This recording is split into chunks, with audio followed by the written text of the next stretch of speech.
Искам да кажа, че това майните са най-гадното племе на земята. Това са лоши хора, зли хора.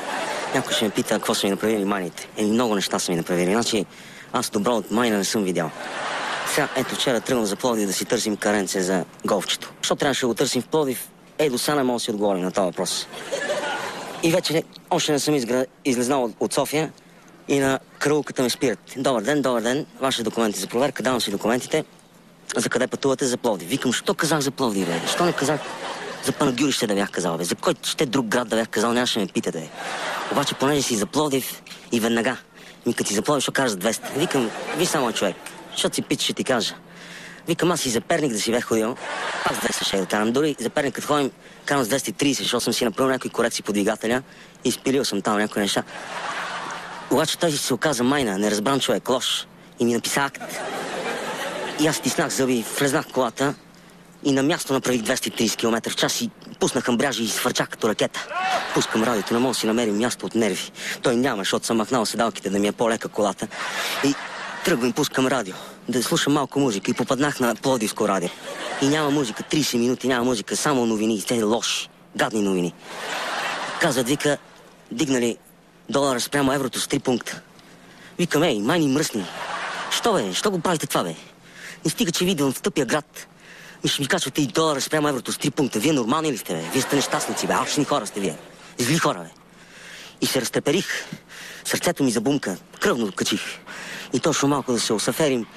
И като ме джурна едно земетресение, налево, надесно, не мога да окротим колата, бе. Вътре като пиян. Щех да получим инфаркт. Едва ме окрутих колата и вече така малко се влезах в пътя, да се вика и по радиото казват епицентъра 30 км от Пловдив. Викам, майни гадни, защо е? Защо само лошо искате да правите на хората, бе? Вие нещо добро не може ли да направите, бе? Не може ли измислите нещо хубаво да направите на хората? След това казват, няма жертви, няма разрушение. Викам, това само майна може. Всичко там е половинчато, бе, гадно, бе. Не мога да направите на хубаво земетресение с размах, да има много жертви, много разрушения. Няма, браче, ситният имат и един тепенца малки, като гнони пъпки там си израснали в града. Не като някоя пернишка мина, влезеш вътре да те зарови каманяк, да умреш като диво животно. И точно гледам, треперят ми ръцете от шока, от земетресението. И аз съм тренирал йога и се концентрирам и си правя медитация. И от това ли ме заболе зъба? От тунела там се техтиманали, от мръсния въздух, не знам. Като ме заболе, викам, леле ме мале, викам. Това е най-гадното нещо, което може да ти се случи, бе. Това за Пловдив да тръгнеш, зъб да те заболи, бе. Това на брат ми не мога да го пожелавам. Толкова е гадно, бе. Излизам и викам, сега трябва да спрем някой. Поне не съм в мой район, ще го спрем по добрия начин. Дигам ръка, първата кола, която мина, спре. Гледам пловдивска регистрация, майна, една вътре, изпочил се такъв. Ще ме бие, бе. И той вика, какво ви боли? Викам, мене ме боли п***. Какво правим сега? Зъб ме боли. И ще ме удариш ли сега? Какво? Гледаш ме такъв. Ще ме удариш ли? Той вика, аз съм заболекар и ми скочи. Викам, спи на място, бе. Спи си душа на място, тук си душа, бе. Какво като си заболекар, бе? Паметник ли искаш да ти направим? Той вика, отворете устата да видя. Викам, моля, аз на майна уста отварям. Значи аз си спомням, с баща ми бяхме в зоопарка в Тетевен и той там ми каза, на майна уста не отваряй. Викам, обаче, в този момент усетих зъба как вибрира тук, като камбана бие, пулсира наляво надясно, не се трае. Викам, ако ще да пукнем, тук отварям устата. Викам, само без гейски номера, майна мръсна. Отворих, още не съм отворил устата и той като ми извади зъба и почервенях от злоба. Викам, ще го смачкам като гнида, там майна мръсна. И той се усети и се качи в колата и избега. Върнах се при колата, пипам зъба, няма го, той ми откраднал зъба. Викам, халал да му е, да си носи в тъпия Пловдив. Обаче и болката отшуме. Викам, то си ми мина. Качих се в колата, тръгнах. Минах Пазарджик, там бензиностанцията, още малко покарах, изпуках гума. Викам, леле, кой ме кара да ходим в Пловдив, бе? Кой, бе? Кой ми го наби това в главата, бе? Каренце ще търсим в Пловдив. Ти лук ли си, бе? В София няма ли, бе? По-скъпо било. Какво като е по-скъпо? Нервите, кой ще ми ги плаща, бе? Слизам от колата, 10 секунди не са минали, път на помощ и го гледам вътре, една майна, се така глава, с малки свински очи, с едни зъби криви, ще ти заде, там ще ти изплюва. Викам, леле, то сега, ако ме фане тук, ще ме убие, ще ме зарови някъде, няма кой да ме открие 100 години, бе. Викам, ще се правим на 2,5. Белки на мен заговори. Гледам там Рило-Родопския масив. Обаче той нахален гадна майна, бе. Зад гърба ми се промуши такъв. И вика, какво става? Аз се обърнах и го гледам. И чакам само да му удари, да му върнем. И викам, какво става на него да наседаш? И той ме гледа и аз го гледам. И виждам спуканата гума и тръгвам да я крием с тяло. Да не я види, да не вземе нещо да предприеме то тапанар. Обаче той видя спуканата гума И се върна до колата и извади от багажника крик.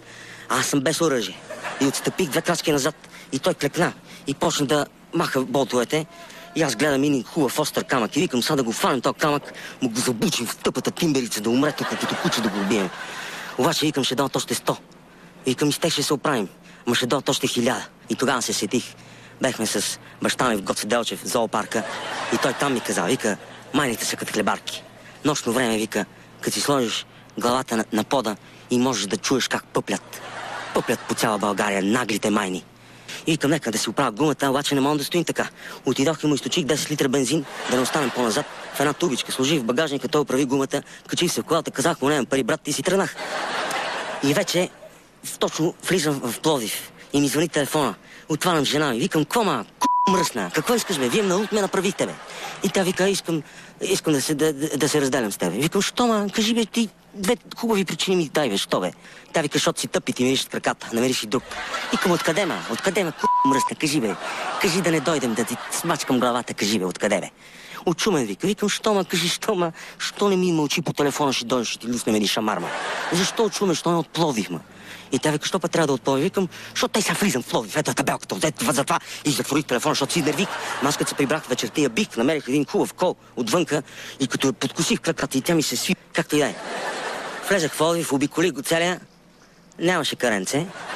Купих си тая фанелка, ще изгорим сега тук у махалата, ще съберем, ще направим парти. Отидах до Радомир, там си намерих и каренце, взех си 2 даже, пирони си намерих, чук, скрипец, много ефтин си намерих и такова. И се върнах в София, бих жена ми, както вече казах, хапнах малко и легнах малко да погледам телевизия и съм заспал. Като труп бех този ден. Гаден ден. Майнински ден. И на сутринта това си мислим. Не може ли някой да ми даде малко власт? Да ме направи офицер, примерно, или генерал.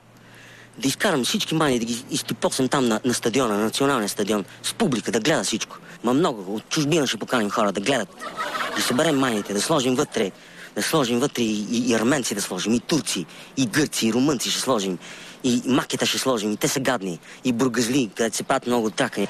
И с една хубава права лопата да почнем да ги бием, силно да ги бием. Тогава се сетих, баща ми, веднъж бехме в зоопарка в Ямбол и той там ми каза, вика, те майните само с бой ще се оправят. И ако може така, момчета, нещо да напенете някаква връзка, да ми дадете малко власт, да оправим нещата. Благодаря.